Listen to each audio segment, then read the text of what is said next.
Secretariat വളപ്പിൽ നിന്ന് വിലാപയാത്ര പുറത്തേക്ക് എത്തുകയാണ്. വി.എസ്. അച്യുതാനന്ദന്റെ മൃതദേഹം വഹിച്ചുകൊണ്ടുള്ള വാഹനം നമ്മുടെ മുന്നിലേക്ക് എത്തുകയാണ്. സമരനായകന് വിട എന്ന വി.എസ്. അച്യുതാനന്ദന്റെ ചിത്രത്തിനൊപ്പം ആലേഖനം ചെയ്തിരിക്കുന്ന വാഹനം നമ്മുടെ മുന്നിലൂടെ കടന്നു വരികയാണ്. ഒരു വലിയ മനുഷ്യനെയും കൊണ്ട് ആ വാഹനം ഒരു യാത്ര തുടങ്ങുകയാണ്.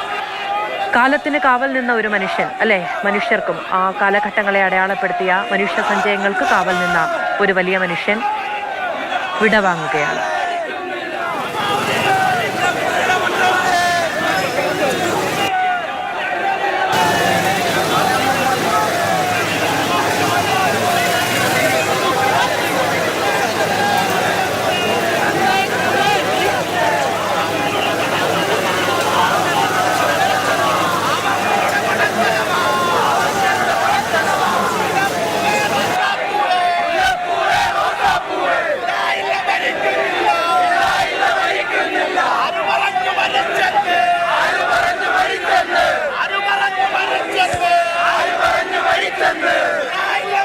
നൂറ് മനുഷ്യരുടെ കണ്ഠങ്ങളിൽ നിന്നിരുന്ന മുദ്രാവാക്യത്തിന്റെ അകമ്പടിയോടുകൂടി വി.എസ്. മടങ്ങുകയാണ്.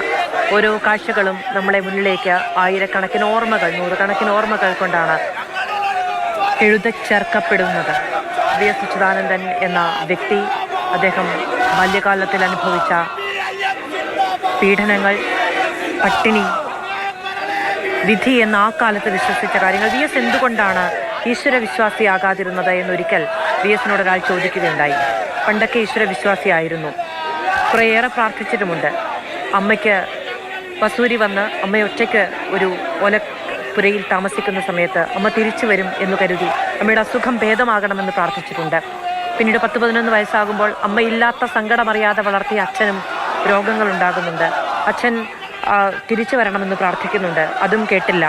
കുഞ്ഞുങ്ങൾ ഞങ്ങളെ മാത്രം ഒറ്റയ്ക്കാക്കി അച്ഛനും യാത്ര പോവുകയാണ്. അന്നൊന്നും ഫലം കാണാത്ത പ്രാർത്ഥന പിന്നെ വേണ്ടെന്ന് തോന്നി.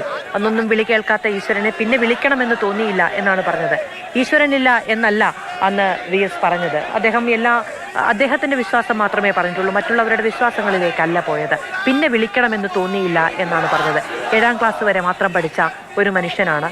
ജീവിതം കൊണ്ട് മനുഷ്യനാണ് മാറ്റങ്ങൾ വരുത്താൻ കഴിയുന്നത് എന്ന് വിശ്വസിച്ച ഒരു മനുഷ്യനാണ്.